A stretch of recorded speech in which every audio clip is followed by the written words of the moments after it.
Take a stroll down any beauty aisle and you'll see rows of products claiming to be clean and organic. But what do these buzzwords actually mean? Well, board-certified dermatologist Dr. Monica Kiripolsky joins me to weigh in. Hey, Dr. Kiripolsky. Hi, Dr. Ian. Hey, good to see you again. So, clean beauty, I mean, everything is clean these days, which is, I like clean, but clean beauty, what does that mean when it comes to skincare? When it comes to skincare, clean beauty means it has minimal ingredients in it and it has no preservatives. So it's safe for even the most sensitive skin. The caveat to this is that it's a self-regulated industry, meaning the FDA is not regulating the claims that they put on the bottles and the packaging. So it's best to look for brands that have independent lab testing so that they can substantiate their claims. So people can put organic on beauty products and it not be certified organic?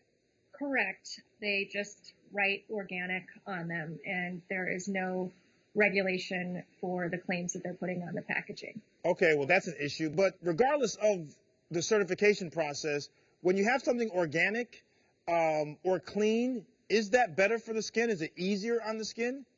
Not all chemicals and preservatives are bad for our skin. In fact, a lot of chemicals are good, and I kind of love some chemicals that are in skincare. Preservatives keep the skincare products able to stay on a shelf for a few months at a time, and so that they don't get overcome with bacterial growth.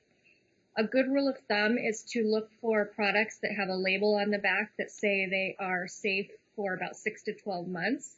And other things you want to look for are the packaging. So airless pumps and airless tubes are the best, as opposed to jars where we're putting our finger in the jar and we're putting our finger on our face and bacteria is growing in there. Sure. So look for airless pumps. That's a good, I didn't know about that one. That's a good tip though, but it makes sense. And then you look at Cbd Skin Care, which is very popular. I know a lot of people who are using it. They love it. Are these products considered clean or organic or either one? We would think that all CBD containing skincare products would be considered organic because CBD comes from the hemp plant. Mm-hmm. But further investigation is showing that it depends more upon how the plant is grown, if there are pesticides when they're growing the hemp plant, and then how they isolate the CBD from the hemp plant. So in actuality, not all CBD containing skincare products are considered clean. So this sounds like to me that this is one of those situations where you really got to go beyond the label and kind of turn around and read it or look at reviews or look at the websites to see if these things are truly what they say they are, or are they just kind of caught up in this new trend of being clean. Speaking of which, is a new thing called Microbiome Friendly. What is that? We have a microbiome of healthy bacteria on our skin, and we want to make sure that we use products that are not killing off this healthy bacteria.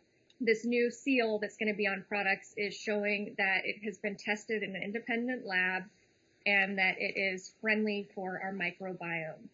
And the only CBD skincare product on the market in the U.S. right now is one from a company called House of Grow.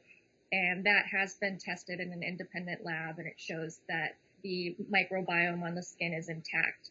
And just to give you a context to this, the microbiome is important on our skin because it's protecting us against free radical damage. Mm-hmm. And the free radical damage is what causes aging in our skin, and nobody wants to have skin aging or wrinkles. So we want to make sure we keep that healthy bacteria on our skin. Absolutely. Just like you need healthy bacteria in your gut, you need healthy bacteria in your skin.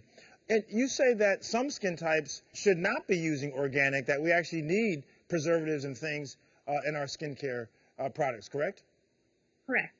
And just because an ingredient is considered organic or natural doesn't mean that it's great for everyone's skin. A good example of this are essential oils. Oil is oil. If you have acne or if you have rosacea, which is acne's cousin, you don't want to be putting oil on your face, even if it's all natural, essential, organic. It's not good. So I'm not a big fan of essential oils, even though they are clean and natural. So buyer beware and just be smart and do your research.